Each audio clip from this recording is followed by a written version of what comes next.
All right, everyone. Thanks for tuning in to my first live stream from Jackman Radio. I've never done one of these here, but I've been inspired by my good friend here, Reed Coverdale, who I wanted to bring on. I've been meaning to have you on for a while, Reed. So I'm glad today could work out. And I think it's a appropriate day to have a conversation and just connect and do a live stream with it being Memorial Day. So first and foremost, how you doing, man? What's going on? I'm doing well. I'm not out there waving a flag like everyone else, but doing good. Glad to be on. You fucking commie. I know. Well, see, some days I'm a fascist bigot, and then other days I'm a commie leftist. So it just depends, you know. Yeah. I was the park behind my place here in town. They were doing some kind of memorial service and event, and they fired off the guns, and that kind of scared me a little bit, you know. Yeah. Scared me a little bit, but I was okay. They weren't real guns. You're not going to get our guns, Reed. Infowars.com. Infowars.com.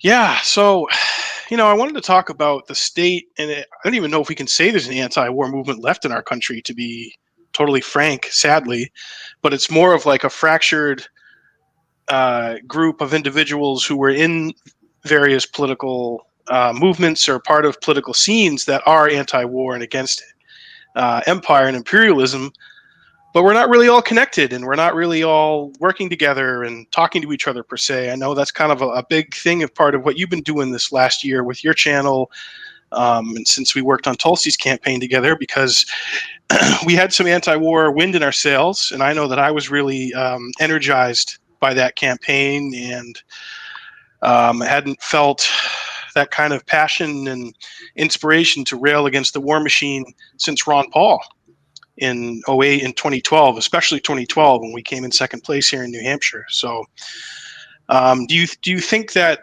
foreign policy and opposing war and standing up to the war machine and speaking uncomfortable truths like you and I have been doing today on Memorial Day is a good way to kind of bring more people in to this idea of unity and bringing together a coalition of people who are anti-war? Yeah, I think a lot of people mistakenly believe that to have unity, you need to be milquetoast and mellow and mild. It's really not true. I mean, Jimmy Dore and Ron Paul have been on each other's channels, and they definitely have high opinions of each other. And neither one of those guys is milquetoast at all, So I don't think pragmatism or unity means you should be a mellowed over Republican or Democrat. I think you should actually be extremely outspoken about your beliefs, but you should be willing to work with people who disagree with you on other issues in order to accomplish goals that you have overlap on. And it's, that's what Ron Paul did. He was huge on that. He would work with anybody. If Dick Cheney wanted to, make farming regulations more relaxed or something, Ron Paul would have worked with them. It doesn't matter who it is. He cares about what the issue is, not who the person pushing it is. And that's something that I talk about all the time. I don't care how horrible or evil you are and everything else. If you are willing to try to advance an issue that I agree with you on, then I will work with you, whether you're Liz Cheney, AOC, Thomas Massey, or I don't know, Matt Gaetz, whoever. Like, if you agree with me on something, I'll work with you to push that further. And so a lot of people mistakenly also think that means that you have to consider that person you're on your team or as an ally or whatever. And I've said that nobody is on your side. People can be mostly on your side. Like, someone can be 99.9% on your side, but you're always going to disagree with someone on something. So instead of thinking in this black and white, with me or against me, you should really be looking at it as a sliding scale. Okay, this person's 37% with me. Cool. I'm going to work on that 37%. This person's 80%. And that's the only way I think we're ever going to get anything done. Because if you're a solid ideologue who doesn't want to work with anyone who differs with you at all, nothing's ever going to happen. Yeah, really good point. Imagine just like some random farm out in the woods in Wyoming, Dick Cheney's on the porch. he's kind of rocking back and forth in a rocking chair with a shotgun, and Ron Paul's there. He's like, well, you're a neocon and you killed a lot of people in the Middle East, but you're saying it's okay for families to harvest raw breast milk and sell it for gold coins, and I'm okay with that, so we can work together on that. And Dick Cheney's like, well, yes, we did kill a lot of people, but the raw breast milk is a states' rights issue, and we should be allowed to do it. But that's the scary thing is I can picture that conversation with how artistically you drew it out there. That's very good. So. Yeah, it paints a real vivid picture. It definitely paints a picture, just libertarian breast milk everywhere, and we want to use Dogecoin to buy the breast milk. We don't want to be tracked by the feds, Exactly. we don't need government telling us what we can do with our breast milk, do we? But it's so true, Reed. I mean, and we saw this with Tulsis Coalition, man. That was a broad spectrum of people who you had, military veterans who leaned conservative. You had based progressives who were kind of where I am with like foreign policy and drug policy, but are fans of Medicare for all and, some government involvement and intervention. But we all, and then hardcore libertarians and everything in between. But it was kind of this common goal of standing up to imperialism and the war machine and calling it out, and kind of all of it centered around Tulsi. So it's going to be interesting going forward, seeing who we can kind of rally behind. But it's not always just about rallying behind someone. It's also that same message. So I think no matter who the person is or people, we're going to continue that same message. Yeah, what I've been trying to tell people is that we shouldn't be looking for a person. You need to look for a philosophy that you can stand behind. And that's what everyone's been lacking. And I would say even Tulsi, because she didn't really have a solid philosophy. Her philosophy was, I want to do what's right for the American people. And that's pretty vague. Like that can be interpreted to kind of mean whatever you want. Ron Paul was the last guy who really laid out a solid philosophy for why he chose to do everything that he did. And that was how you could also anticipate what his position was going to be on something. And I think we have to get we have to get people to change their minds, change their thought process, change what grounds them. Because if you can change their philosophy, that in turn is going to change their views and positions, because you can try the other way. You can try to convince someone war is bad or lockdowns are bad or gun control is bad, whatever. But you're only doing incremental steps that can instantly be erased once that issue's off the table, and you haven't really changed their hearts or minds. So to me, the libertarian philosophy is what I've really been pushing. And like you, I'm not a religious person, so I think that that's actually the grounds for morality too. It's not just a society that you can live in peacefully. It's also how you can determine right and wrong. Like, do you own that? No, then okay, then it's not yours. You can't take it. Did somebody aggress against you? Okay, no, then you can't hurt them. It's kind of a naturalistic approach to how we can survive and get along and live in a modern society. Yeah, it's kind of seemingly a logical baseline, isn't it? And I think what's refreshing about a lot of people who are in this movement, that it's not through a partisan lens that we have this. And from what I'm seeing a lot of people wanting to get away from the parties and abandon them because they're just so, the term is foobarred. They're so fucked up beyond recognition. Yeah. Because the Republican Party is either you're a full-on MAGA ghoul, like you've totally embraced MAGA, and this is the way. There was no other way. Okay, the phony Russian collusion was a total witch hunt. Putin's a great guy. He's a good friend of mine. But okay, I don't know him. I've never met him.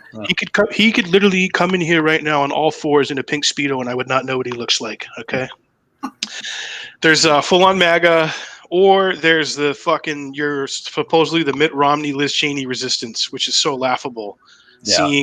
Seeing Lizard Cheney being put up as this great opposition to the dictator Trump, and she's going to help us. And they ran her out of her top position in the House leadership. I'm not going to lie, dude. When that happened, I love that shit. Oh, Any yeah. day I can see a Cheney dragged through the mud and besmirched and called out, and tarred and feathered. Good. I'm glad. And if it's MAGA world and the king who's doing it, then even better. Yeah. I mean, I'm not a fan of cancel culture, but if we are going to cancel anybody, seeing it happen to the right targets is pretty gratifying. So, there's never a bad time to cancel neocons. More people, more death and destruction and mayhem, and people have lost their lives because of those assholes than in the last 20 years, anyway. Since our us coming up in the last couple of decades. So I did enjoy seeing that. I like when the king in MAGA is kind of used as a blunt object to go against those people. Yeah.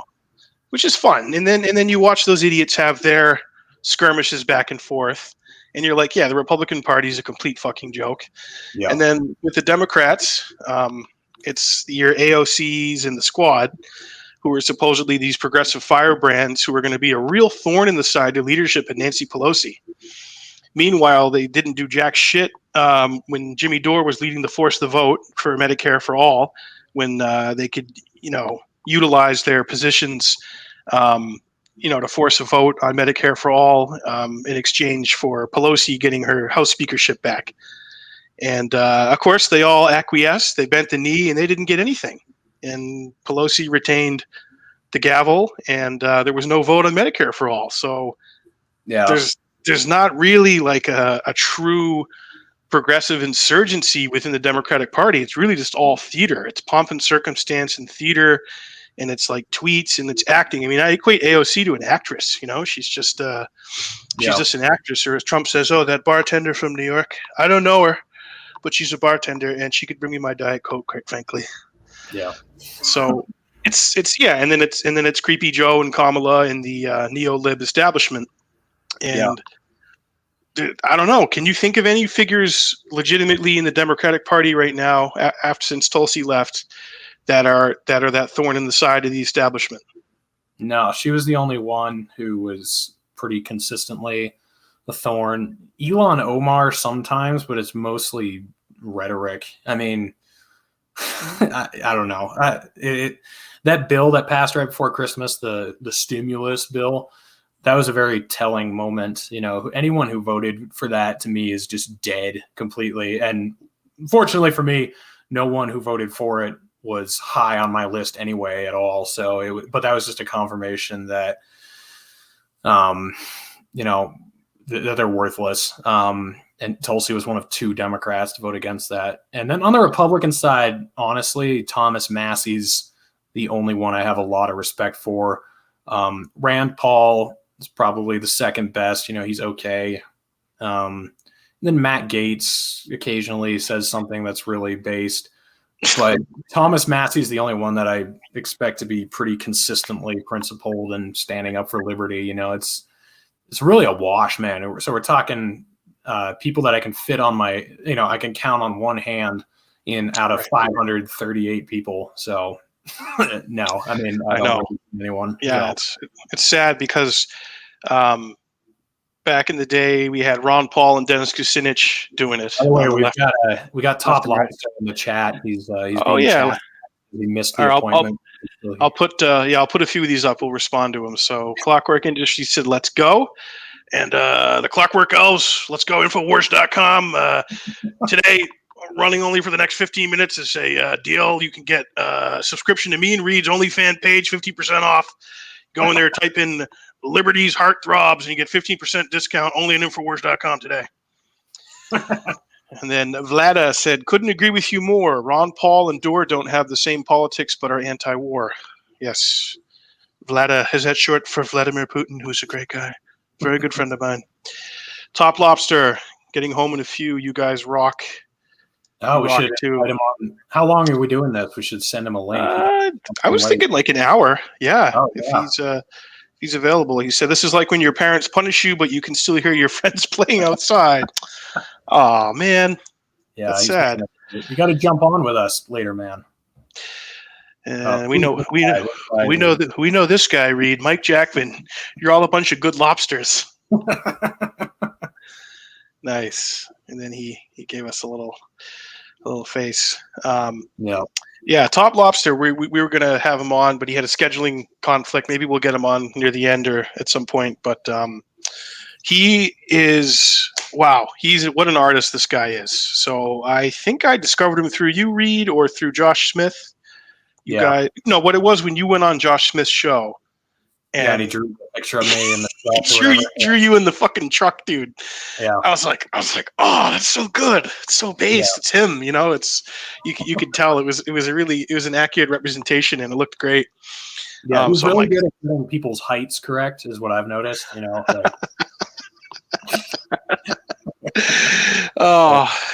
When we did that Four Horsemen with Dave Smith, the first thing Dave says in our live stream, man, this is great. I'm happy to be there. I'm just glad we have our fucking shirts on, man.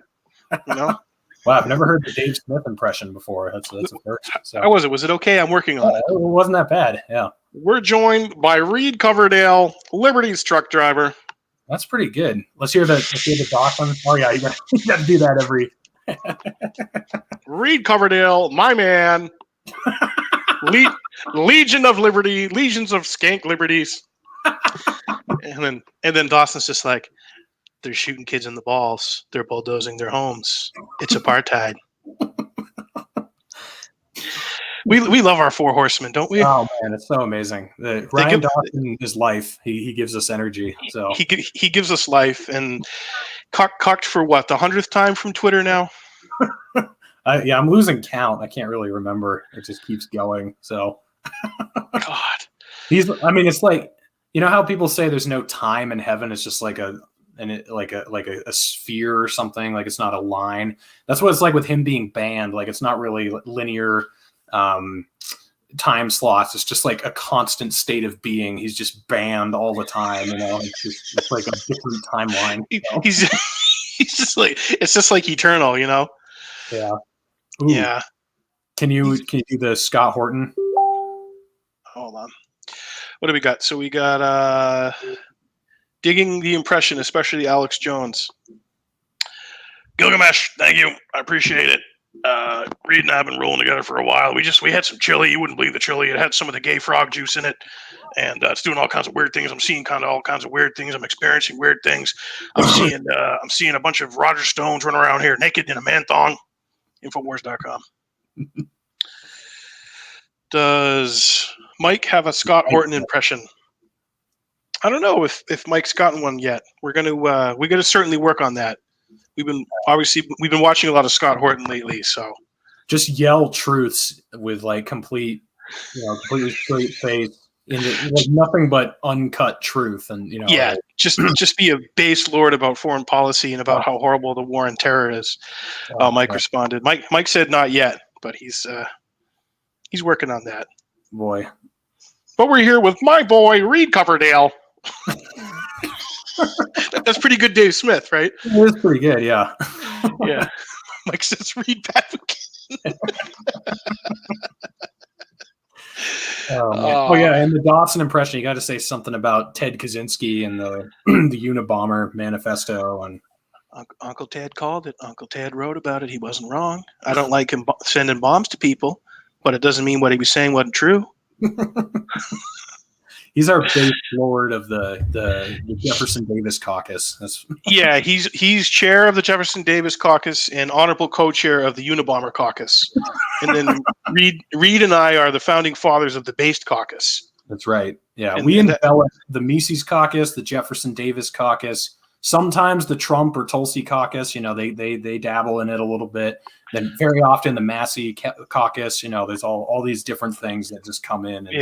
I think Amash is just waiting for the moment to lose control. And I think he wants to. I know that he wants to be more based, and he wants to lose control out a little bit occasionally. Like some tweets, it's like, ooh, man, that's like getting pretty based right there. It's knocking at the door. Dude, I was living for Massey's tweets when he was getting those fucking notes from Pelosi and just throwing them in the garbage. He's like, here you go, bitch. I filed this in my filing cabinet. Fuck you. So good. That was Massey's adorable. Dude, we got to get him on the Four Horsemen sometime. I think he's He's the only Washington, D.C. politician who's based enough to maybe do it. Like, I think he might. I think he would do it, and everyone watching, we'll get a push to do that after our Scott Horton episode. We're doing, when we think of who we want to put on that fourth seat, it's got to be someone who's pretty based. Yeah, that's the only qualifier. Your political views actually don't matter. It's just if you're based, because we just want to talk it out. We want to be able to go nuclear with you, Yeah. We want to touch some of those nuclear isotopes in Fukushima. Oh, would he do it? Could we get him on? Oh, dude, imagine getting Ventura. Reed, you're driving truck out there in Minnesota. You got bales of hay in the back of your truck in Minnesota, Reed. To me, when those planes made impact on the towers, all the kerosene blew in the jet fuel. There's no way that's the only thing that brought those buildings down, Reed. I want to see him and Dawson battle out 9/11. That would be. Well, I think what I would end up being is just Dawson educating Ventura on 9/11, because there's a lot the body doesn't know. There's a lot most of us don't know about 9/11. Yeah. That's why I call it 9/11 for adults. It's for adults. The rest of it's the kooks have completely hijacked the narrative. They've thrown off. It's the Johns and the David Ikes. They've completely thrown off the scent. Yeah, he's BBB, base Big Brother. For sure. So we were talking about Toplobsta and his art. I got some of it right here. So I commissioned him to do the poster for my upcoming live show, and we've shared this around on Twitter, and we'll keep it out there. But I think this is one of the most base pieces of artworks that's ever been commissioned in human history. Oh man, it's so good. You see that though, Reed? Hold on, see them? They're bros, man. They're bros. We're going to build. He has a "Make America Great Again" fucking Speedo on. Yours truly right there in my signature Joker purple fucking blazer with Mike give me the red pills to fire at Epstein's jet. Oh, so good. We got fucking Crooked Hillary and Kevin Spacey are freaking out, dude. They know the end is near. Is that Ghislaine in the middle of the plane? Yeah, that's Ghislaine Maxwell with Jean-Luc Brunel, who was a modeling scout who actually got arrested. He got popped, and he got underage girls for Epstein. And yeah, that's Ghislaine. And then you got fucking Bill Clinton. He's got the parachute duty, saving himself. Yeah, of course he is. And then Epstein himself. Yeah, see the noose? Yeah. So good. That was a real vision that I had just one night before going to bed. I'm like, what do I want the theme of our show, our live show to be? And I'm like, who wouldn't want to fire a fucking rocket launcher of red pills at Epstein's jet? Well, while they're all aboard, they just got done doing unspeakable things on the island, and they think they're all safe, and they're going to go back to their mansions back in the States. And just after takeoff, dude. And I wanted Trump and Putin to be there because, they're there. They're definitely there. They're not on the jet, but they're not that far removed from what's happening. Right. They're not. You're the one taking down the deep state. He just pretends to do it. So yeah, he's like, Eric did a great job with it, but I don't know what he's talking about. I don't know what that fat bastard's talking about. I don't know who Les Wexner is. You could show me evidence that he's the money guy behind the whole thing, and Jeffrey Epstein was just a cutout for Israeli intelligence, and I would just say I have no idea what you're talking about. I only went to New Mexico because it's the land of enchantment. That's the only reason I went there. Ivanka had a swimsuit competition in Santa Fe, and I was opening a new resort there, and it was just incredible. Just incredible. Clockwork says, there's a Dawson impression now. We love our Dawson. No, he's everything. And when you get an impression, that means that we love you. Like that means you've reached cultural zeitgeist to be worthy of an impression.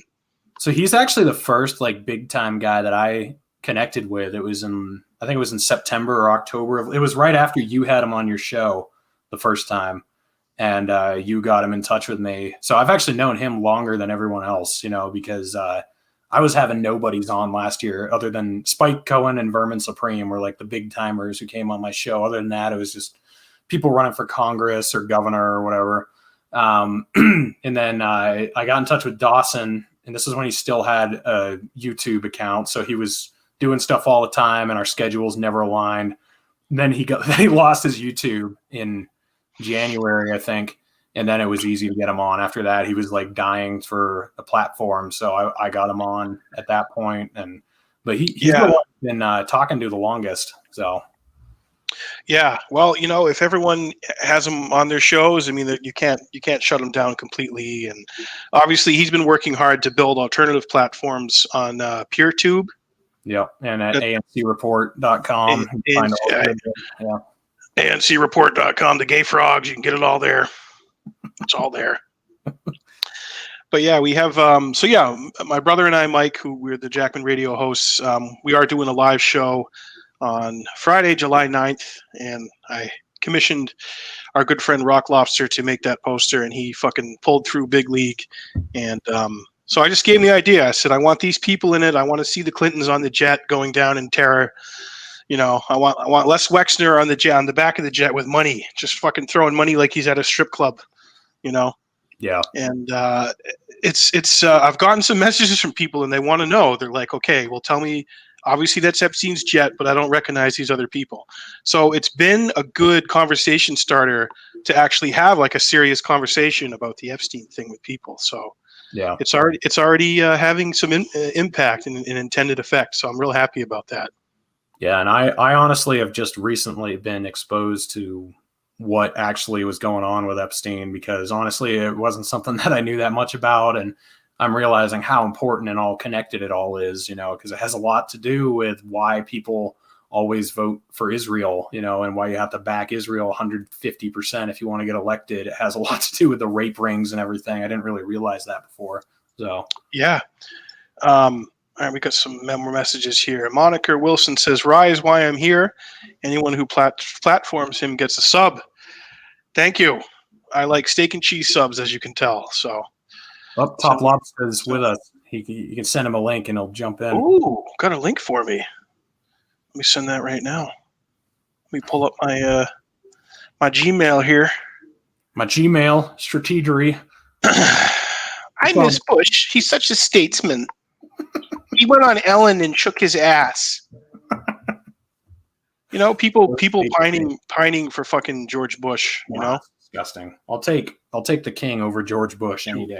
Give me the fucking king any day of the week over W. And Biden, actually. Come on, Reed. I'm serious. Listen, man, I'm serious. When he just stares, he's just like, we're talking about the heart and soul of America. Oh, yeah. I'm from Amtrak, Pennsylvania. It's a neighborhood in Scranton. This was 20, 40, 50 years ago, I'd bring Trump out back and beat his ass. I'd bring him in the pool with all the black kids and the cockroaches and the hair on my legs. You're like, what is this? What is this guy talking about? He's President Reed. He's president right now. Amazing. Having Trump and then having him, right in a row. It's just like, wow. Yeah.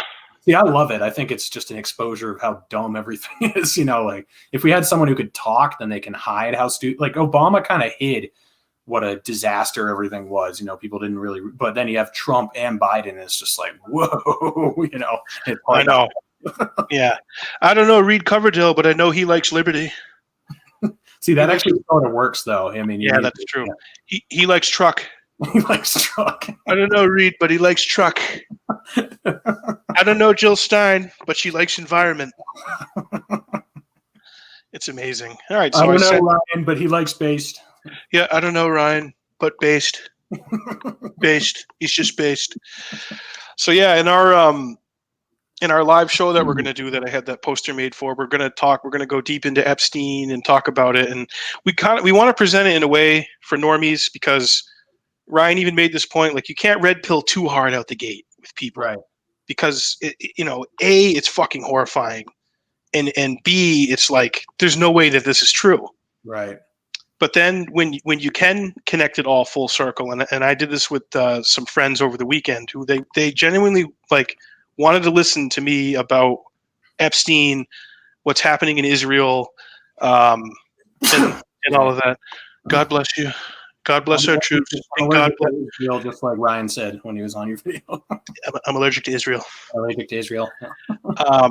God bless our troops. God bless you, Reed, and God bless the Trump organization. But I got another message here. When you red pill too hard, you get complete resistance, or you get QAnon. It's true. Good point. Yeah, if so that's why I'm so fucking pissed off about the whole Q-tard thing, is that it's totally muddied the waters for anybody who actually has done legitimate research or who actually has an understanding of the Epstein thing and wants to tell people about it. Because then it's like, oh, you're just one of those people who believes Hollywood adrenochrome, and that's it. That's the whole thing. Yeah. And it's like, I can't even go forward with this person. But yeah, so I've had people ask me about it, and I've kind of tried to connect it to what has been happening in the last few weeks with Gaza, where America, essentially we're going to continue to allow apartheid and ethnic cleansing of the Palestinians and settlements, and we're not going to do jack shit about it. And people are like, why don't our politicians act? Why won't Congress cut off funding?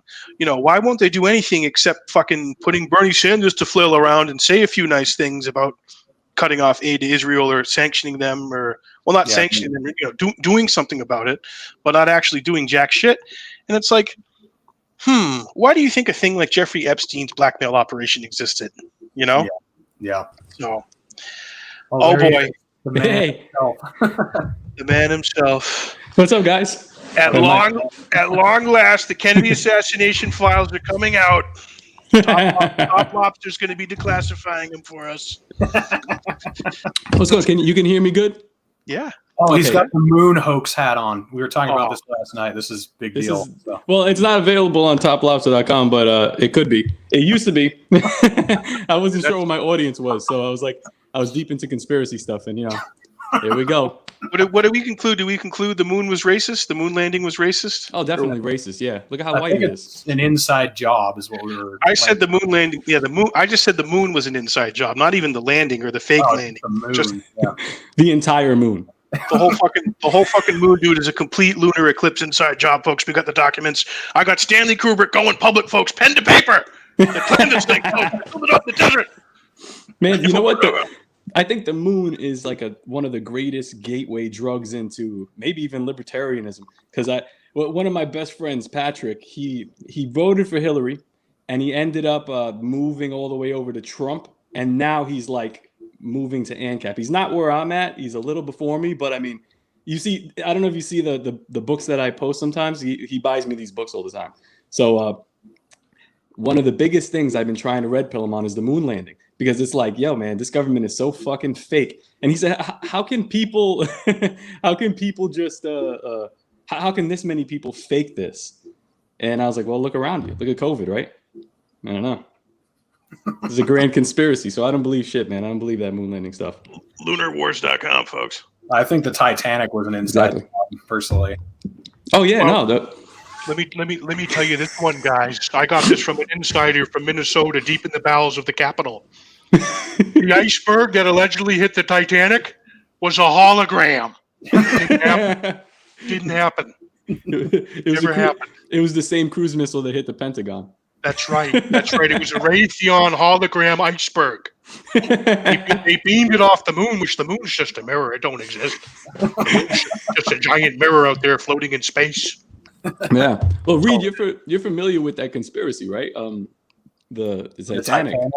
Yeah. Which one? Well, Eric probably knows. That there were like a bunch of influential bankers, and the ones that weren't down with the Federal Reserve were on that ship.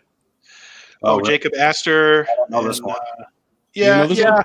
I haven't dug too deep in it, so I've heard there's like shit about the Titanic. But I actually have real life connections to the Titanic. One of my relatives, so my dad was originally from Newfoundland, Canada, and the Titanic sank off the coast of Newfoundland. So they're descendants of mine, my ancestors, I should say, they were sea captains up there, and one of them was hired by the White Star Liner, which is who ran the Titanic and built it and everything, to take their ship out and try and recover bodies after it sank. Wow. And his name was Captain Jackman. I forget his first name, but I looked it all up the other day because I was doing some research on it. And he pulled recovered one of the last bodies out from the disaster. So that's pretty interesting. But the officer Lightoller, I think his name was. He was on like 5 shipwrecks. He was sunk in World War I, and then he was on the Titanic, and then he was also sunk on a couple ships in World War II, I think.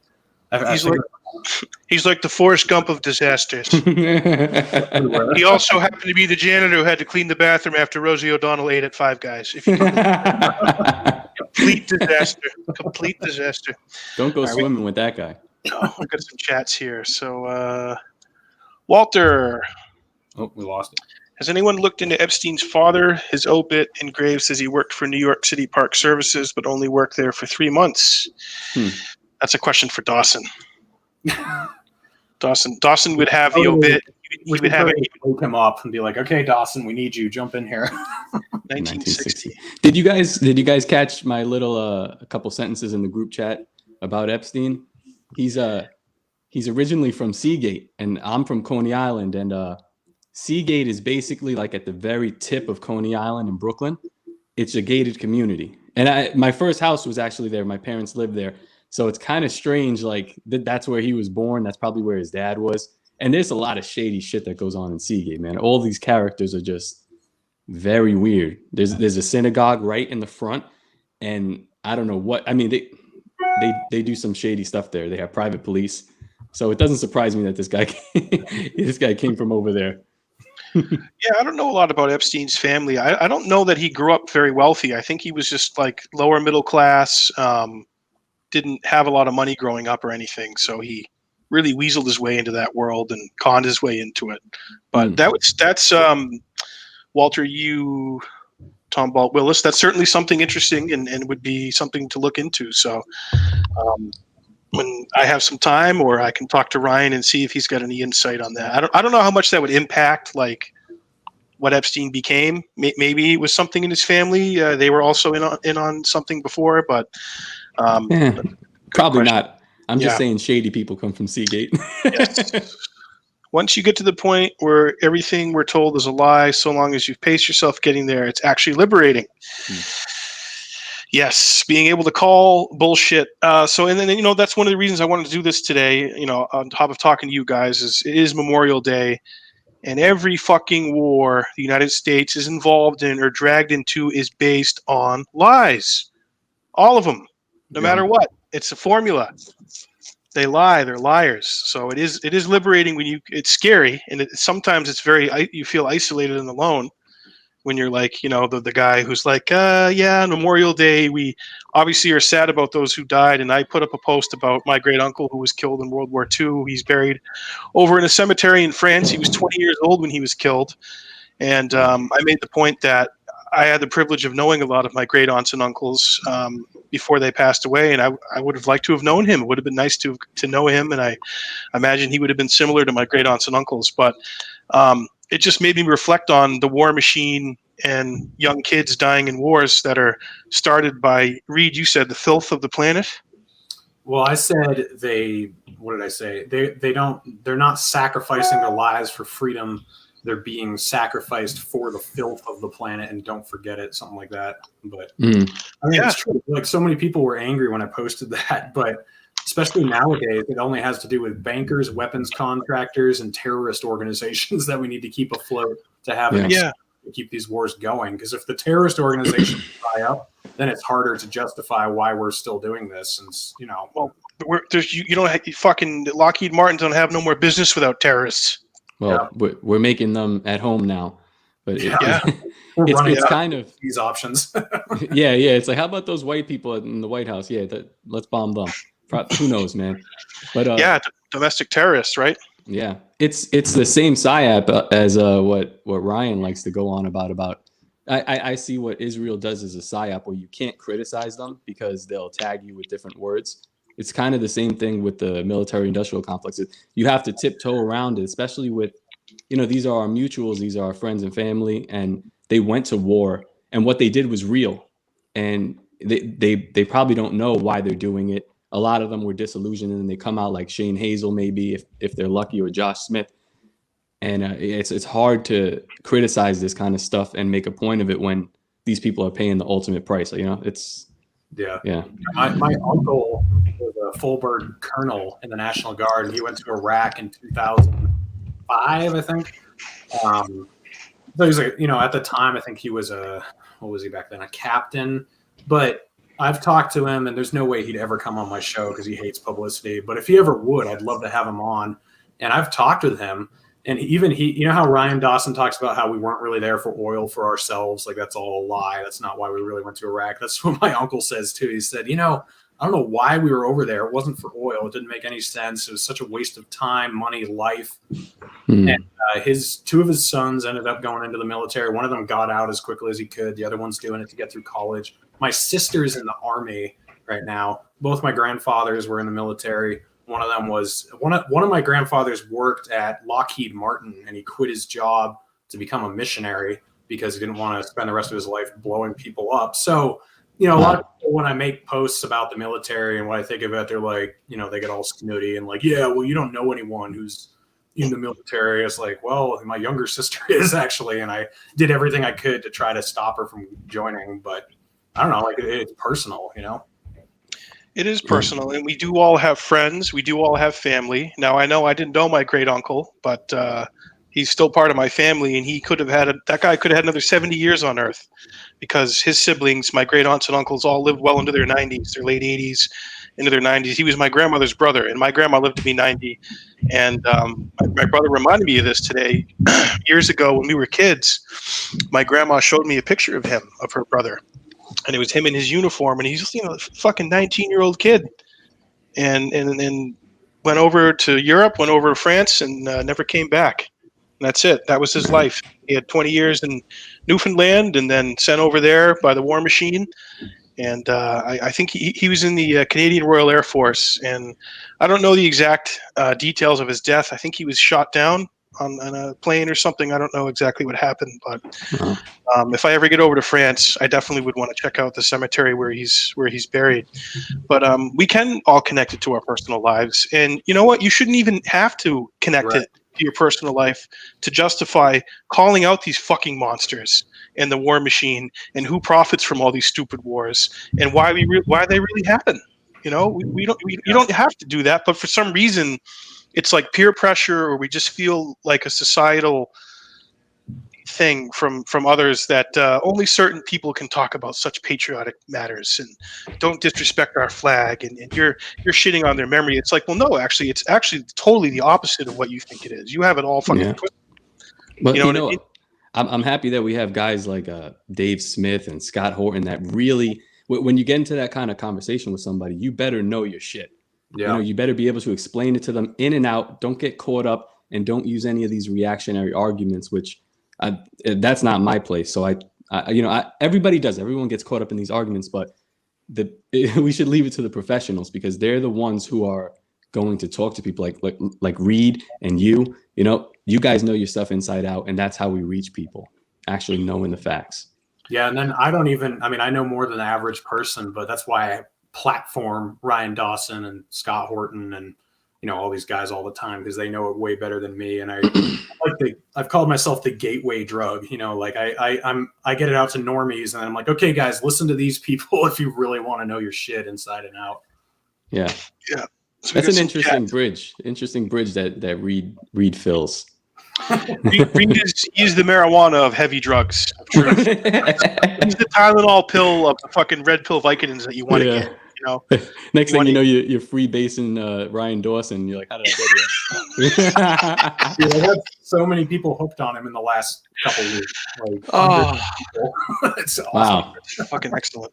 NASA is a $50 million a day money laundering machine. Yeah, a couple of years ago, their statement was Muslim outreach, right? $47 million a day, I think.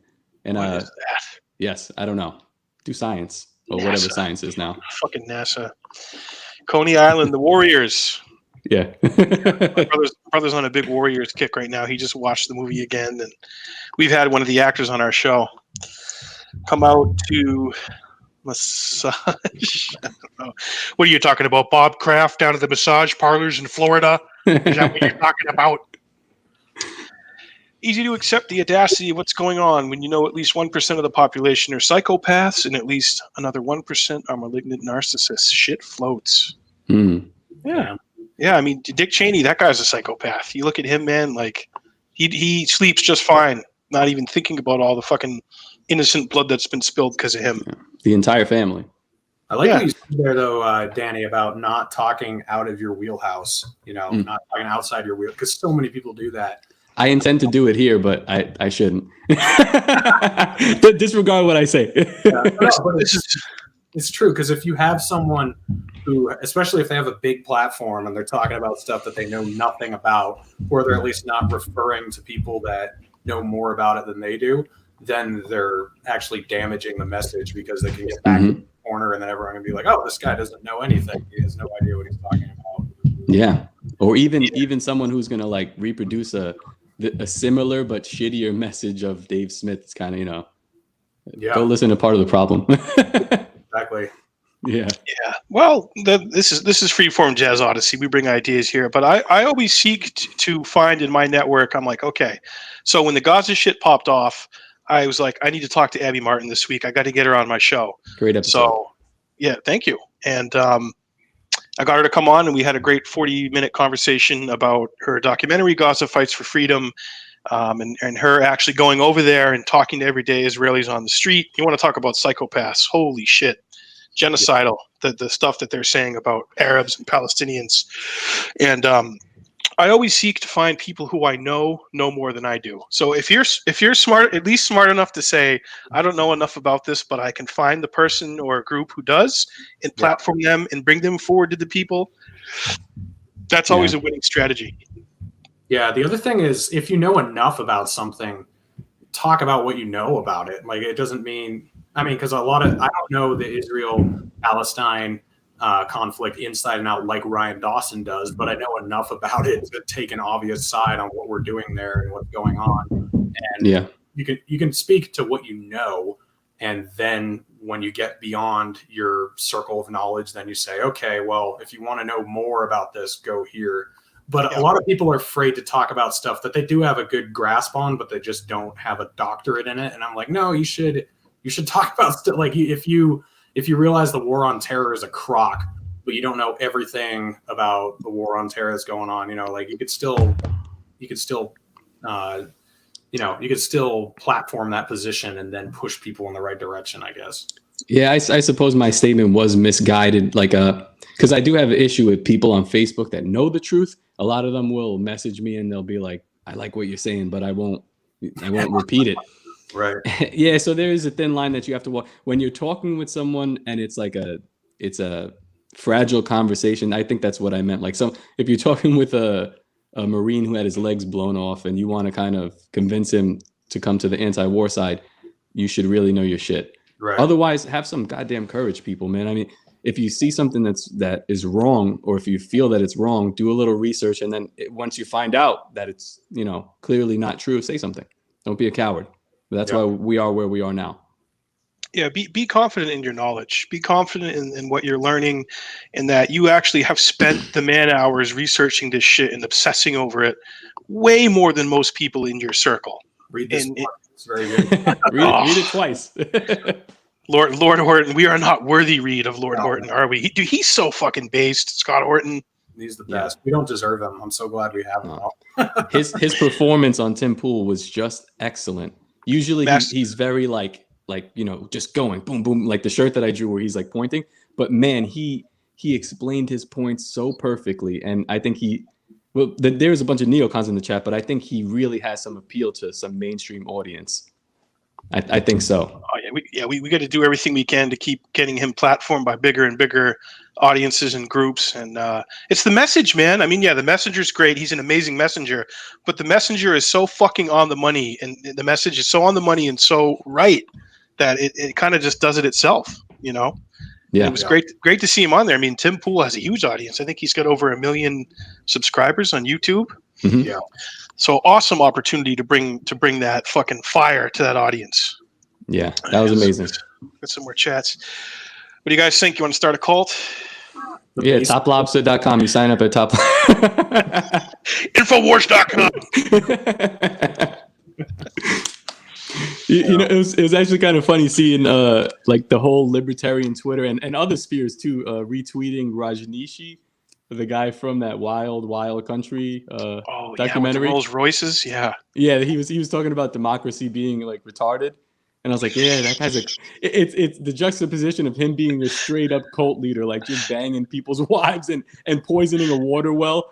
But then he did say that that's very true. It's like, it is of the people. Of the retard. Of the retard. For the retard. By the retard. That was pretty incredible. I'm here 110% for that. The fact that they recruit in high schools infuriates me. So I actually had a conversation with my friend who is a high school teacher, and I posted about War is a Racket. Yesterday I posted a quote from this and said, this needs to be required fucking reading in every school in the country. So he messaged me. He listens to my podcast regularly, and he messaged me. He said, hey, man, thanks for posting about that. I read it, and wow, what a read. It was incredible and pretty much right over the target about everything. And he said, but you also at the end of it, you feel helpless, like, what can we do about it? I said, dude, at a local level, we can stop recruiters from coming into high schools and middle schools. Yeah. We can stop that. Send the fucking Peace Corps in there instead. Send in, a representative from InfoWars. Send in someone who's.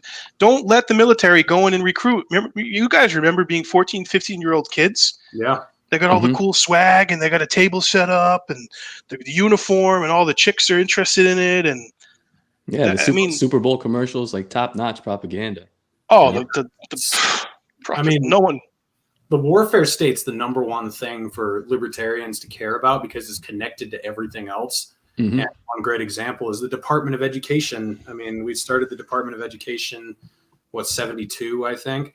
And since we just started the Department of Education, we streamlined the economy to become an economy that you kind of have to go to school to be successful. And then we started subsidizing college loans, started driving the price of college through the roof, making it impossible to pay for unless you join the military. So now you've got people who are taught from the time they're in kindergarten, basically, that if you don't go to college, you're not going to make any money. You're going to be worthless, which isn't true, by the way. You can make a lot of money not going to college, but you're not taught that growing up. And then a lot of the mainstream jobs that are desired, you do have to have a college degree for. So then they get you into this position where you've either got to take out tens of thousands of dollars in loans, or you can join the military and have your schooling paid for.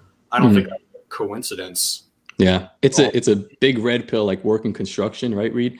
Yeah. Sometimes I think about this because I went to college. I got a bachelor's degree in fire protection and management. And then I promptly went to build houses after Sandy, do track work, and drive a truck.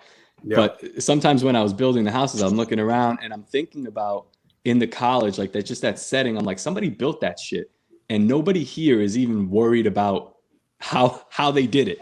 Like, right. You're learning some obscure sociology bullshit class, and no one's worried about the actual brick and mortar of how to do this stuff. Not to say everyone has to do it, but there is value and merit in doing that, Yeah.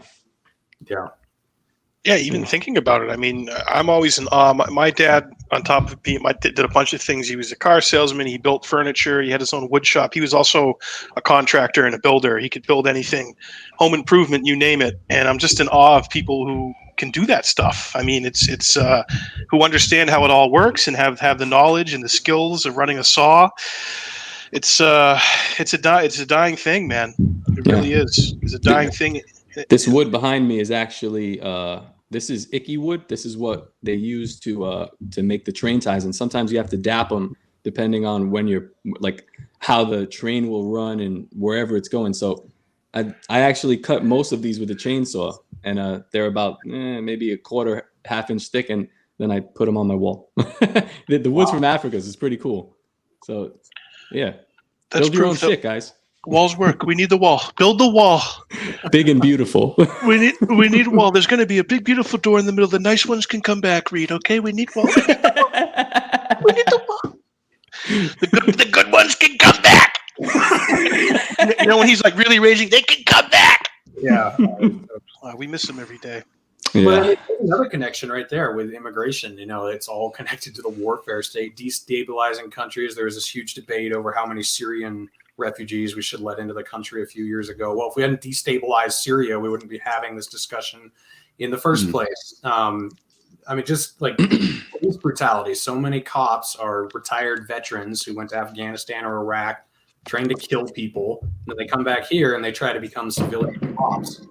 I mean, what do you expect? I mean, there's so many roads that lead to the military-industrial complex as far as why our country is the way it is. They also have surplus military gear left over from the Middle East that they put into our streets here, and then their training is by like IDF people or former Israeli or Israeli linked companies that train cops. Yeah, the knee on the neck with George Floyd. That's an IDF technique. An that was taught IDF tactic. Yeah, they do it over there to like 7-year-old boys, and they do it so well. Nobody takes a knee. Excuse me. Nobody takes a knee better than the IDF. They take so many knees. And then it just happened over here, and it was done so. Derek Chauvin did it so beautifully. I give it a 10 out of 10. It was unbelievable. But that's the deep shit, man. That a lot of your average Americans won't even be aware of in their whole lifetime, let alone connect it. So, what we're trying to do is bring awareness to that, connect it all together, and say that it is all connected. It is all related to militarism of every aspect of our fucking lives. Mm-hmm. And we're saying no to it. We're saying fuck you to your fucking empire and your militarism of our entire lives and of our brains and our society and entertainment. And it's sick, man. When you become hyper aware of it, like when you put the glasses on from They Live and you look at the world that way, man, it's fucked up. Yeah. I mean, what do you guys think about hooking people versus turning people away? I mean, because I think in my videos, I try to be very nuanced, and I have anyone on who wants to come on and I let them talk, even if I disagree with them, and then I'll have a civil discussion. But on Twitter, I try to say something with fire so people will pay attention to it, because Twitter really isn't the best place for nuance. It's not the best place for open discourse. It's almost designed for conflict. So I find the most effective way is to just throw a tweet out there where you're not really straw manning, but you're just saying something very bold that's going to catch people's attention. And then on YouTube is where I actually try to get into the meat and potatoes of it, and and really try to convince people. But I think too many people on Twitter, they're trying to evangelize with nuance through tweets. It just doesn't work. Like, no one's going to pay attention to. If you say something that's like, whoa, hold on, aren't know. you the Unity guy, Reed? I'm very confused here. Well, I was actually talking to Eric about that the first bit of this video. I don't know if you were listening at that point yet, but so many people think unity means milk toast messaging or just kumbaya, like we're not going to have disagreements. To me, the way I've always presented it, and the way Dave has presented it too, is that no, we actually are going to have strong disagreements sometimes, and we're going to work on the big ticket items together. We're going to try to see the overall picture. And it doesn't even mean we're going to stop talking about where we disagree. Like, I don't. I mean, you guys see my Twitter. I always say something that gets everyone turned up. But the people who are screaming at me on Twitter, like, I'll work with them to end the wars or end the war on drugs and the Fed, whatever. If we disagree on religion or, something like that, I don't care. Who cares? I mean, we'll work together on what we want to destroy. Yeah. Yeah, well, the people that will like and just maybe unfollow you or block you when you say that stuff, I think it's a good sifting mechanism. You're kind of separating the wheat from the chaff. Some of them will probably ignore you, some of them will unfollow, but the ones that like, I don't know, I don't agree with everything you say, but I'm like, if I don't like it, then I just scroll past it. But there's value there anyway. I think in the end of the day, like Dave Smith said this too. We're going to be taking down, or we're proposing to take down a military industrial complex that has no problem napalming children. Yeah. And you're offended by a mean tweet or something that's just actually most of the time I think is funny. These people don't have your back anyway. So, see you later. Yeah. Yeah. Well, Right. I know I'm a clown and I'm most well known for making fun of Trump, but that's awesome, Danny. That's incredible, dude. They have no problem napalming children. So we do need to kind of get serious about this and remember who and what we're up against. And you can't take offense to a stupid tweet, and we shouldn't be all divided on those small little fault lines and these little wedge issues and these pet issues and the fucking culture war bullshit flavor of the week that Hannity's running his yap about, that we should all be on fire and inflamed about. Meanwhile, the Pentagon just added another $1 trillion fucking to its budget or whatever, you know? Yeah, 4 trillion. 4 trillion, yeah. Well, it's just fucking numbers, zeros on a screen at this point. It doesn't even exist. But that is a powerful statement, and I couldn't agree with Dave more on that. And you're right, man. I just keep scrolling. If I see something I don't like, I have a twin brother. We don't agree on everything. He likes blue cheese with wings. I like ranch. You know, unbelievable. Yeah. I think unity's dead there. There's no way to bridge that gap. No, that's an area where my brother and I go our separate ways. We're Israel and Palestine on that one, man. But it's so true. You have to kind of put aside the bullshit and the pettiness. And big picture, we are going against an entity that is counting on us being distracted and divided and at each other's throats. Even those who get along, like on the main issues, sometimes it happens, and then that can take your energy away from focusing on their fuckery. Yeah. You know? Yeah. So that's a white pill about the entity that we are against is that if you look historically, or even just in our lifetime, maybe even the last 5 years, they just use this. It's the same trick. Like these lizard people are completely uncreative. So it's the same thing over and over. It's just the general population is dumb enough to fall for it. But I think people are waking up. Yeah, absolutely. Yes, solidarity for anti-imperialism. Yep. We need critical thinking. We need brain. Isn't that what he said? Brain. Look, I have a big. First of all, I have a big schlong, but I have a big brain. Okay, big brain. Little Marco has small hands. Okay, he said I have small hands. Believe me, they're not small. We need brain, Reed. We need brain. I don't think Trump has small hands. He's like 6'5", right? He's a big dude. The king is, he's 6'2". Yeah. 6'2". Okay, yeah. He's built like a former wrestler. You know, he's a little flabby. He's got kind of a fat ass, but he's thick in all the right places. Yes. Horton needs to get on Joe Rogan. Dave needs to put the word in. Yeah, well, we'll certainly push for that. Yeah, that'd be interesting. That would be epic. Yeah. Rogan would be like, "Wow, really? Wow." Have you ever done DMT? Yeah. What kind of DMT do they got in Afghanistan? I know the opium's great, but what about DMT? They probably have the best shit, man. Yeah. Let's see. Martin Luther King was against the military-industrial complex. Now he's dead. Yeah, he did speak out against Vietnam. He had a lot of guts to do that. You know, first of all, you're a unifying black man who's got the fucking target of the government on your back, and after you got J. Edgar Hoover after you, and then you're gonna, on top of trying to bring about racial equality and end segregation and all that bullshit, you're also now talking about the Vietnam War. Oh, can't do that. Yeah. When they nuked Magnus Panvidya, that's what I was thinking. It was like, wow, this guy's someone who's trying to bring people from both the left and right together. And then they just nuked Ryan too. Are you guys worried that one of us is going to be next? Like, it's so arbitrary. Like, I can see the most like hard in the paint tweet about Israel or the military or something, but then I could call something gay a couple weeks down the road and look at me for that. Like, you just never know what it's going to be. It's crazy. Yeah. If I was Twitter, I would be keeping these people on. Like, I want to keep an eye on them and see what they're saying, right? But whatever, they're stupid. Yeah. Did you guys see Dr. Shiva Ayadari? I keep bringing this up because I feel like this is really important. He was on Tinfoil Hat with Sam Tripoli, and this guy ran for Senate, I believe, in Massachusetts, and he's been complaining about election integrity and election interference with the Dominion machines since September. So this is 2 months before. Yeah, it's about a month before the main election, and he has a lawsuit going through right now that he says he has evidence, and then they have a constitutional lawyer on the case. So he says he has evidence that Twitter has a backdoor to state actors that will come in and ask them to silence or do whatever depending on what they ask. So this is really important because that throws that whole Section 230 shit out the window. So many things go out the window if this is proven, but I think people should hear about it and at least, dig deeper into it to see if it's legit or not. Yeah, I know who Dr. Shiva is. I've met him. He was a big Trump guy up here.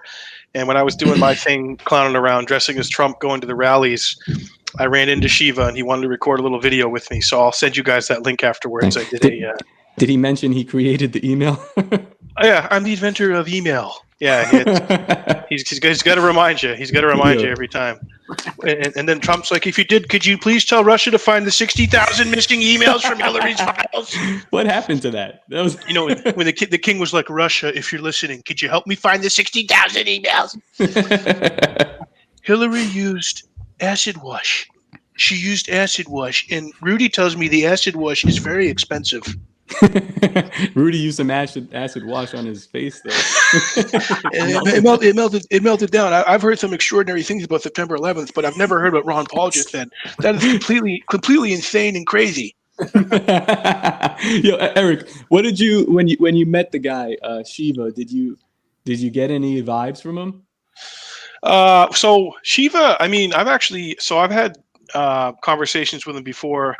He seems like a cool guy. I don't know him that well, but I know he's obviously a very intelligent dude. I mean, I think he's pretty wealthy. He made a lot of money in tech or something along those lines. Yeah, when I met him, we just cut like a quick video. I was dressed as Trump, so I said, Shiva's running for Senate against Pocahontas. It takes a real Indian to beat a fake Indian, okay? And that was like his big catch line for Senate. Nice. A real Indian to beat a fake Indian. Liawatha, you know? Yeah, Reed, if you don't know, he actually he never made it past the primary because his dispute is with the other Republican. And he says that there was some cheating there, and you should look into it. It's a crazy story. I don't know what you feel about the election voting stuff, but it is crazy just to even consider. Yeah, I'll look into it. I don't know much about him. As far as the elections, I was pretty agnostic, which was not a good place to be, because I was like, I don't know, maybe it was rigged, but I wasn't believing either side. You know, everyone was partisan about it. You either thought it was stolen or it was rock solid, and I was kind of one of the guys that was like, I don't know. I mean, it would not shock me if they stole an election. That's not beyond my imagination.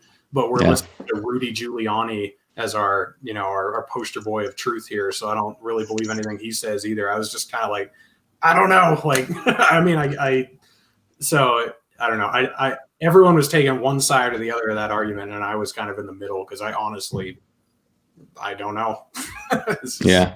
I lean towards probably because they're all criminals, but you know. Yeah, I mean, I always point people back to 2000 and 2004. There was the obvious fuckery in 2000 with Gore versus Bush, and I point out that Catherine Harris was running Bush's campaign down there, and she was like the Secretary of State in Florida, and then his brother Jeb, Low Energy Jeb, was the governor at the time. So obviously, you know, that the fix is in there. But then 2004, back when I was still a blue-pilled, cucked Democratic normie, I was the big John Kerry guy. It's hard to I'm okay admitting I had a 17, 18-year-old brain at one point that was not fully developed. You know, I was a neocon at 18, so I'm good. That took a lot of courage, Reed, to share that picture of you with the Bush Cheney sign. I give you a lot of credit for that. Well, yeah, at 18, I thought we landed on the moon. So I mean, we're at 18, I thought the moon was real. So oh shit. So 2004, there was all kinds of fuckery in Ohio with voting machines and irregularities, so much so that the Green Party nominee forced some action there. I don't know if they did a full recount or they did something, but so this kind of stuff's not new. So I'm not surprised at all that there was fuckery this time around. Was it enough? Obviously, fuckery. Like, I think if anyone says there was zero fuckery, then they're not being honest. I mean, there's obviously shit going on. Yes, so. The incentives were there too. Incentives were all lined up. So that's another thing. It's like if we're talking about the moon, how do you get this many people to lie or conspire to do one thing? Well, I mean, you had the election. If that was indeed stolen or fucked around with, you have to have a lot of people staying quiet and a lot of people coordinating. You know. Maybe.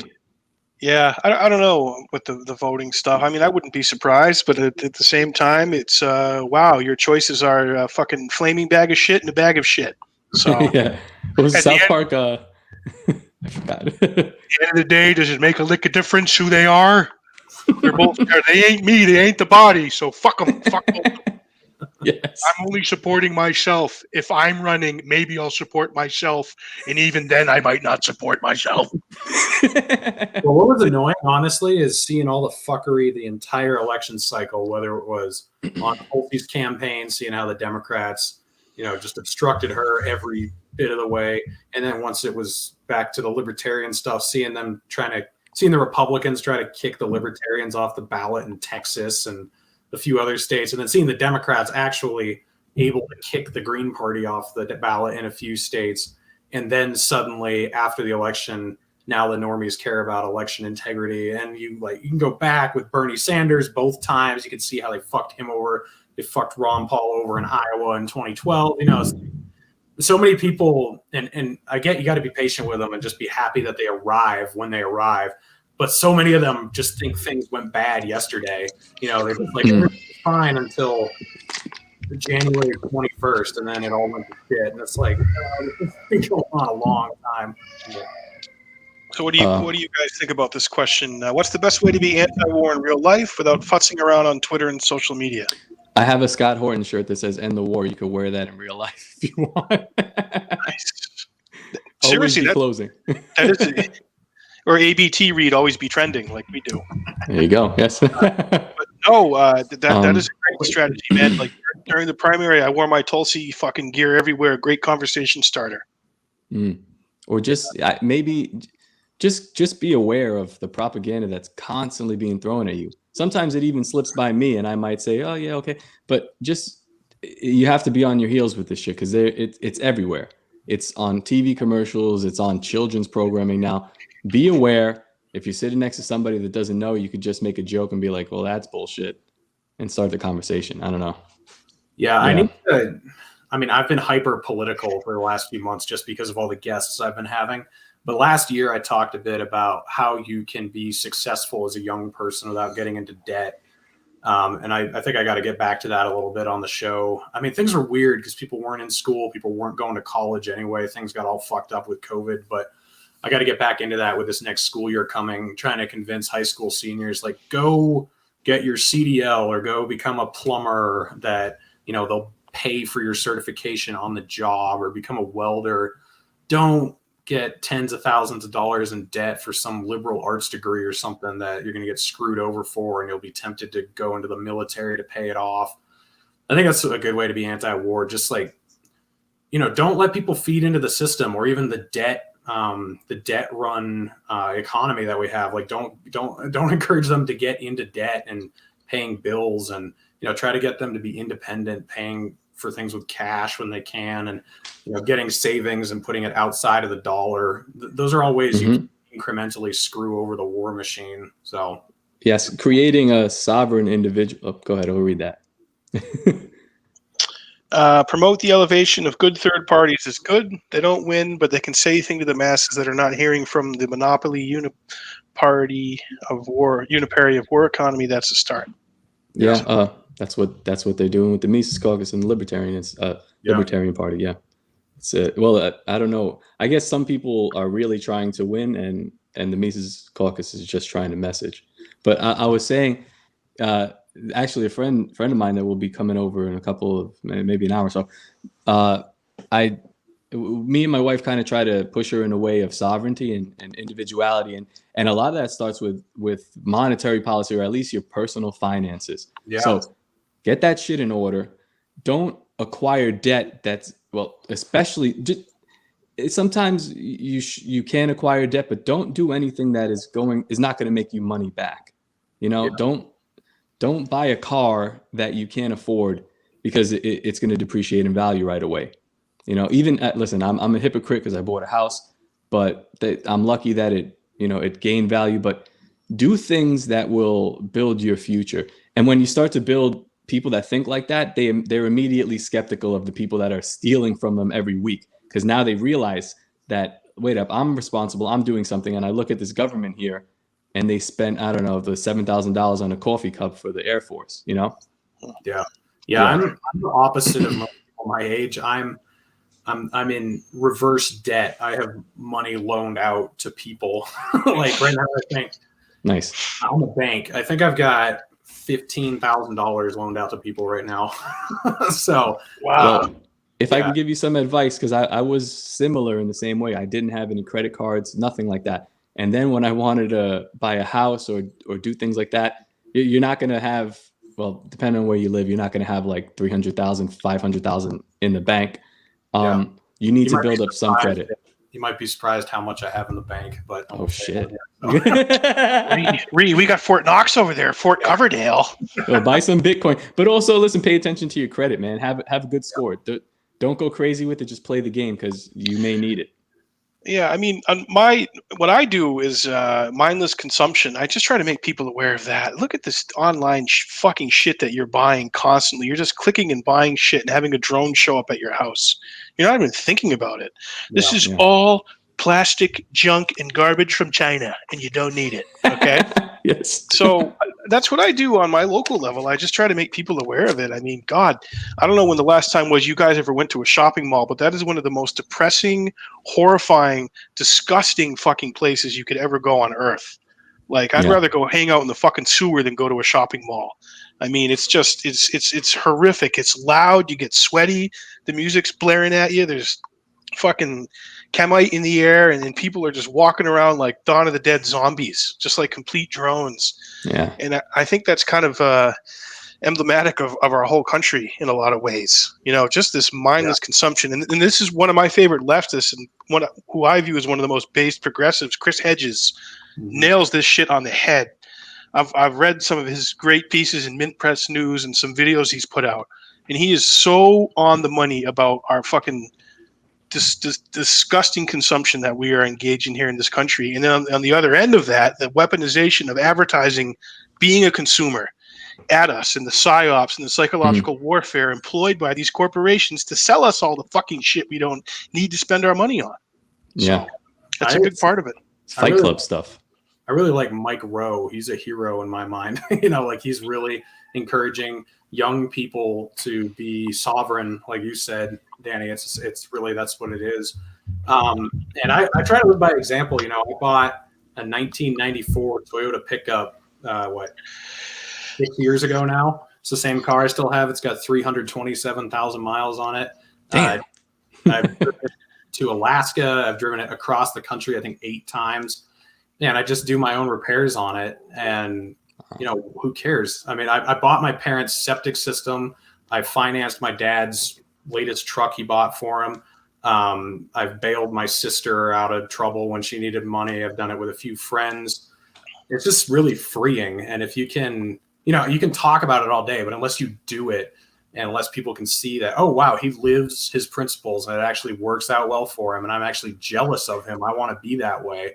That's really how you can get people to want to change their lives, because they're so used to not being able to make payments, not owning anything that they have, always worrying about the bank coming and repossessing something because their paycheck didn't come on time.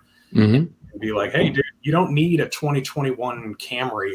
You know, you don't need all this stuff. You can live off what you need. If you have extra money, you can have the perks. But for years, I drove what my dad called fake bombs, just like big Buicks, just like these boats, you know, just these Cutlass Sierra, these big bombers that were comfy and big boy friendly. And my dad sold cars. I'd go to the auction room and buy the thing for $1,200 in cash, and then you beat around in it through town. And you know, my old man would always help me with repairs. You know, but now I'm at a point where I'm making enough money where I lease a car. I have a new 2020 Honda Accord that I drive. Yeah, but it's within my means. I'm living within my means, and that's like a basic level where you can start at. You know, don't fucking spend money that you don't have. So if we can reinforce that, like you said, Reed, that's sovereignty, man. That's the individual, and I know Mike Rowe is big on all that. And that's old school common sense, man. That we need to put back out there in the public sphere and move away from this vapid consumption that we have going here. Like when I hear, sorry, go ahead. Like when I hear about people like going to Disneyland and spending all that money and buying all that bullshit, and it's just like, oh, it's gross to me, man. So it's a consciousness thing. I was going to say that the old school mentality is learn from them, and we have to evolve and keep some of their things, and then get into the new stuff, because whether we like it or not, if you have that money in the bank, it's sitting there, you're not accruing any kind of interest on it. It's actually devaluing itself the way they're printing money. So you have to think of, what can I invest in? What will I try my best now. Before, I used to buy stuff from Amazon and it will come like, and then you open it like it's Christmas. Now I try to buy only things that will make me money back in return, you know, and I'm probably like 80-75% there. If it's not making me money, I'm not doing it. But investing in yourself or investing in anything, be smart about it. Do your research, don't let that money sit there. Yeah. I used to tell people who were my age when I was a few years ago, I'm trying to think the 3 categories I broke it down into. Is like, whenever you're buying something, think of it as something you need. So whether that's groceries, gas, or rent, something you have to pay no matter what. And then the second thing is something that can make you money, or you'll at least break even on. Mm-hmm. And then the third category is wasteful spending that you realize you're wasting money, or it's worth it to waste the money. So that could be a vacation or something. Like, you're not going to make anything back on it, but it's a worthy cost for whatever you want to do. Like, try to think of every single transaction you make in those 3 ways. So which one is this? Like, I'm about to buy something. Is this something I need? Or is it something I can make money or at least break even on if I want to sell it again? Or is it something that's worth the money that I'm not going to get back? And then you can kind of really think if it's worth whatever category you're putting it into. Yeah. Michael Malice says that. So you're talking about utilities, investments, and then luxuries. And Michael Malice says, if you're a creative type, if you're creating content, if you're drawing shit, you should take some of your time, or take some of whatever you've accrued, and get a luxury, because maybe that'll open up your creativity, or at least give you a rest and come back refreshed. That's important too. But it's all about balance, right? Yeah. Yeah. Well, I mean, like, you created this masterpiece for me. That was your time, man. This was your time. We talked about it earlier. Your time and your energy and your effort, and it's valuable. It had just not even beyond monetary value. It is your time. So you have to always keep that in mind. And I just booked my first corporate Trump gig of the year. I'm really excited. So have you heard of Anderson Window? Yeah. Company? No. So one of their for them. What's that? I said I moved a lot of windows for him back when I first got my CDL. So nice. Oh, nice. So one of their regional offices out of Connecticut hired me. Oh, Anderson Window. I'm sorry. Yeah, they make doors and stuff too. Okay. Yeah. Anderson. Yeah, they're the ones who are going to make the door for the wall. The good ones can come back. The nice Anderson window. You open the window, and they're going to come right through, and it's going to be beautiful. But, one of their sales guys hired me this week. I'm going to go down to one of their sales meetings and surprise a bunch of them, and show up dressed as Trump, and roast some of the higher ups, and just go in there and hijack their meeting in a big corporate boardroom. So I'm really excited about that. Wow. But the reason I'm mentioning it is because that going and showing up and performing is one thing, but then all the prep that's going to go into me doing this event. I'm going to research their company. I'm researching all the people who are going to be there. I'm going to write up a bunch of stuff, and then I have to drive from New Hampshire down to Connecticut down there. It's like 2.5 hours one way. So that's like 5 hours in a car. So that is all factored in to, what I believe I should get paid for this. And I always advocate for people to ask what you believe you're worth. Don't shortchange yourself. Don't sell yourself short, because some people are going to say no to you. I've had so many fucking rejection. I have so much rejection for stuff, man. But for every 5 of those, 10 of those, there's 5 yeses that are epic. And you get paid what you want, and you hold and retain your value when you do that. So that's good advice, because I'm fairly new to what I'm doing. So you're talking right to me, and it's I don't know. I don't know how you guys feel, but I get imposter syndrome like almost every day now, where it's strange. So it's like, what is this worth? What am I worth? It's and it's not really a tangible thing. Like me and Reed, we work in a business where it's like, I moved X amount of pounds this far, pay me, calculate that. I built this house. See that? Yeah. Calculate that. it's when you're dealing in the art form, it's a little stranger, you know. Yeah, it can be kind of esoteric, hard to come up with a figure, but I measure it on how much time am I going to put into this, how much of my mental energy, emotional, spiritual energy am I going to put in to create this product. So when I walk into that boardroom dressed as Donald Trump and I have 20 minutes of the most hot fire, epic fucking material that these people I know they're going to be crying laughing. I've been doing this for 6 years.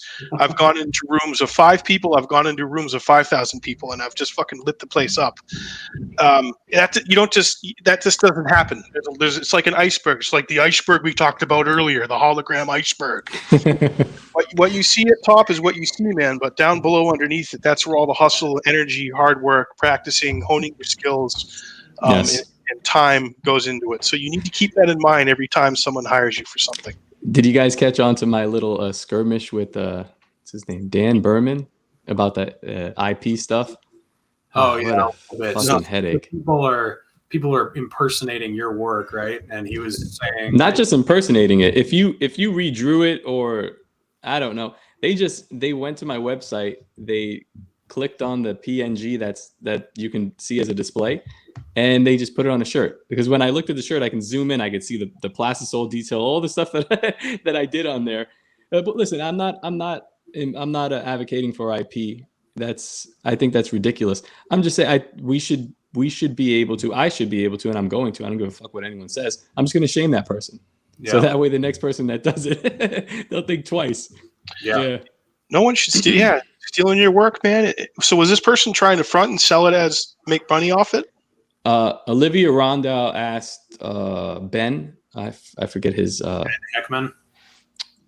I'm not sure. He had my shirt on. He was holding up a fish, and Olivia Rondeau said, "Oh, dope shirt," or something like that. And he's like, "Yeah, Toplobsta made it." And I said, "Oh, thanks, guys." Right underneath when I said thanks, somebody came and posted a link. They said, "Oh, if you want to buy this shirt, go to this website." I said, "Unfucking believable. At least do it behind my back." Like I'm. It's like you slap me in the face and you expect me not to say something. Nah, that's not how I roll. Or try and get a partnership and cut you in on it a little bit. You know. Yeah, listen, hey, make your money. But I was just like, there's a level of disrespect to that. That's like me taking Reed's mustache and then just doing a whole podcast with it on me. You know. Yeah. You don't do that. It's hard to steal. You know, no one can impersonate that. That comes right off. Everybody watching it comes. I've seen it. It's like Tom Tucker on Family Guy.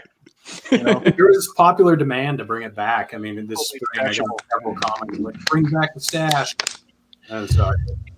Congrats on the gig. Thank you. Yeah, I'm excited. You know, COVID really fucking for performers and comedians and you know musicians. COVID was sucked. The last year sucked with performances. So I had an outlet. What's that? It said the Four Horsemen was the only outlet for it. It's the only thing that kept me alive. But, you know, it kind of did mainstream what we're doing here now. These Zoom meetings. I remember people would kind of do all their stuff live, and we would never be talking to each other live. I mean, it would be very hard for us to do that. You know, so it's in a way it's kind of cool. Yeah, I don't know. Yeah. Oh, we had to make the best of it and do what we could with it, but. Yeah, so I'm excited to be performing for people again. My last gig was back in January. I did Donald Trump's farewell address up here in New Hampshire, and that was a lot of fun. You know, I said, you know, we got 48 hours to stop the steal. Okay, it's going to happen. Q is talking about it. General Flynn is talking about it from Moscow. Unbelievable things, and we are stopping the steal like you wouldn't believe. But yeah, it'll be good to perform, and it gives me joy, man. And I can tell, like, your artwork gives you joy. Like you have a lot of pride in it, and you derive a lot of joy from taking someone's idea that they might give you. So, like, I commissioned you to make that. I told you my fucking insane idea. Yes, that was a fun conversation. That was that was our first conversation, and you saw the vision, and you executed perfectly, dude. Like I couldn't have come out any better. So I'm happy with it, and I've gotten an awesome response from people about it. They're like, Jesus, Eric, who made that? You know, so it's amazing. I've been boosting my boy like you wouldn't believe. So yeah, I stopped doing stuff that I hate. Like if I don't know, if there's not joy in it, I think you'll be able to tell. Yeah, exactly. So obviously, I get great joy out of performing and doing the Trump impression and making people laugh. Because at the end of the day, why are we fucking here in this body having this experience? If we're not here for joy and doing what gives us happiness and creates beautiful things for other people and for ourselves, I mean, Jesus, what's the point? We might as well all just go move into the Pentagon. Or the DMV. Yeah, let's go get an Airbnb in the 6th floor of the Pentagon where the missile went in. So we've been going hour and a half, guys. So I think we'll kind of wrap this thing up. I just want to get your final thoughts. This guy said, "Sup, Eric? What's up?" 6WL. 6 stands for 6 championships that Trump University won, and W stands for wall, and L stands for Rosie's a loser. Okay. So yeah, it's great chat with you guys. So just give me your final thoughts. Anything you have going on you want to put out there here on Memorial Day, and tell people where they can find you. We'll have you go first, Toplobsta. Oh yeah, just drawing, doing my stuff for Josh on Break the Cycle. Having a lot of fun with that. Josh is great. Check out that show. I've drawn Reed. Maybe I'll be drawing Eric again. Oh, definitely. Yeah. I won't make you draw any more pedophiles, I promise. Please. I mean, when we were talking about having like some luxury afterward, I had to go out for dinner after that because, man, you get deep into there. So look at this. Unbelievable.